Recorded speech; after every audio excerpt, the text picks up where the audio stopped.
पहले वोट चोरी के मुद्दे पर दिल्ली गई जयपुर महिला कांग्रेस अध्यक्षा मंजुलता मीना ने जिस तरह से प्रधानमंत्री नरेंद्र मोदी को लेकर बयान दिया, उससे वो सुर्खियों में आ गई और अब यहां पर आई हुई हैं जयपुर में अरावली मुद्दे को लेकर। मंजू जी, क्या आपके हिसाब से अहम मुद्दा है जिसको लेकर आप महिला कांग्रेस शहर की जो अध्यक्षा है वो यहाँ पर आई? ये बहुत ही अहम मुद्दा है, आम जन के लिए बहुत अहम मुद्दा है। राजस्थान की 8 करोड़ की जनता का मुद्दा है ये, पर्टिकुलर मेरा मुद्दा नहीं है। लेकिन मैं एक आदिवासी महिला हूँ, जल जंगल जमीन और पहाड़ से हमारा नाता रहा है, हम आदिवासियों का नाता रहा है और मैं 8 करोड़ की जनता के साथ हूँ और अरावली पर्वत श्रृंखलाओं को से खिलवाड़ नहीं होने देंगे और इनके बचाव में हम निकलें। आज आप निकली हैं, पर आपको लगता है क्या कांग्रेस जो है, आप जैसे नेता जो हैं, जो कार्यकर्ता हैं, वो मोमेंटम सस्टेन कर पाएंगे इस मुद्दे पर, इस बात पर? क्यों नहीं कर पाएंगे, करेंगे। कांग्रेस का हर कार्यकर्ता एक सिपाही की तरह खड़ा रहेगा और आम जनता की आवाज को उठाएगा। ये जो जयपुर में शहर महिला कांग्रेस के नेता हैं, कार्यकर्ता हैं, इनमें से कई दिल्ली गए थे जब वोट चोरी का मुद्दा सामने आया था कांग्रेस के हिसाब से, और तब आपने जो शब्दों का इस्तेमाल किया, जो आपने कबर खुदने की बात कही प्रधानमंत्री नरेंद्र मोदी के लिए, इस प्रकार से शब्दों का क्या आपको अफसोस होता है जिस शब्दों का? देखो, मैं पहली बात तो मुझे अफसोस नहीं है उस बात का और उस मुद्दे पे मैं बात ही नहीं करना चाहूंगी, क्योंकि आज का जो मुद्दा है ये भी बहुत अहम मुद्दा है। ये अरावली का मुद्दा है। अरावली हमारे अस्तित्व की बात है, हमारी पहचान है, क्योंकि इसमें हम पले बड़े हैं। मंजू जी, बिल्कुल अरावली बेहद अहम मुद्दा है आपके हिसाब से, तभी मैंने पहला सवाल आपसे अरावली को लेकर ही किया था। पर मैं आपसे जानना चाह रहा हूं, क्या आपको लगता है जो कुछ आपने कहा प्रधानमंत्री नरेंद्र मोदी को लेकर, वो नहीं कहना चाहिए था क्या आपको? देखो, मैं उस मुद्दे को ज्यादा नहीं बुलाना चाहूंगी। सवाल सीधा है, क्या आपको लगता है नहीं कहना चाहिए था आपको? देखो, मैं उस पर कुछ ही नहीं कहना चाहूंगी। वो एक तानाशाही के खिलाफ था, वो एक हिटलरशाही के खिलाफ था।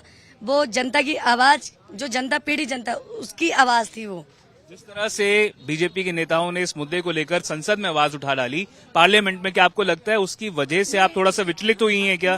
थोड़ा सा आपके अंदर क्या डर आया है इस बात को लेकर? मैं, देखो, कांग्रेस का सच्चा सिपाही कभी डरता नहीं है। उस पर मैं एक बात जरूर आपको कहना चाहूंगी, संसद का एक भी दिन बहुत इम्पोर्टेंट होता है, एक भी दिन बहुत इम्पोर्टेंट होता है।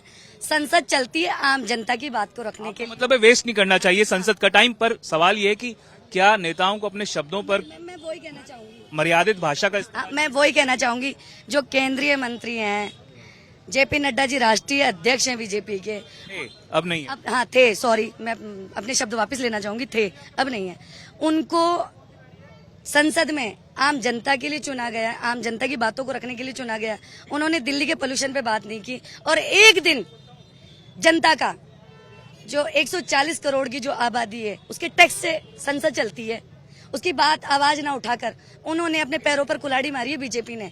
नहीं, विपक्ष का काम होता है संसद को स्थगित कराने का। विपक्ष उठाती है मुद्दे, लेकिन वो सरकार में रहकर संसद को स्थगित कर रहे हैं। यानी 140 करोड़ की गाड़ी कमाई से जो संसद चलती है उसको स्थगित कर रहे हैं। दिल्ली के पोल्यूशन पे बात करते ना, युवाओं पर बात करते ना, किसानों पर बात करते ना, महिलाओं पर बात करते, लेकिन उन्होंने संसद का एक दिन जो बड़ी मुश्किलों से चलता है, बड़ी मुश्किलों से मुद्दे उठते हैं, उसको स्थगित किया। तो ये थी मंजुलता मीना, कांग्रेस की जयपुर की शहर महिला की अध्यक्षा, साफ तौर पर कहते हुए कि अफसोस नहीं है और ये भी कहते हुए कि इस बारे में ज्यादा बात नहीं करना चाहती और इनका कहना है कि इस मुद्दे पर संसद का समय वेस्ट नहीं किया जाना चाहिए था। ये तमाम जो आप देख सकते हैं कांग्रेस की जो महिला नेताएं हैं, ये यहाँ पर इकट्ठा हैं। आपके हिसाब से अहम मुद्दा क्या है जिसकी वजह से आप लोग यहाँ पर आए हैं? अरावली को लेकर किस बात को लेकर आपको हमारा जो अहम मुद्दा है अरावली को लेकर, क्या ऑब्जेक्शन आपका क्या है? हमारा ये जो पहचान है राजस्थान की, जो अरावली से ही बनती है, जो इसके पहाड़ है, जो दूर दूर से हमारे लोग देखने आते हैं, सिर्फ राजस्थान को इसी वजह से देखने आते हैं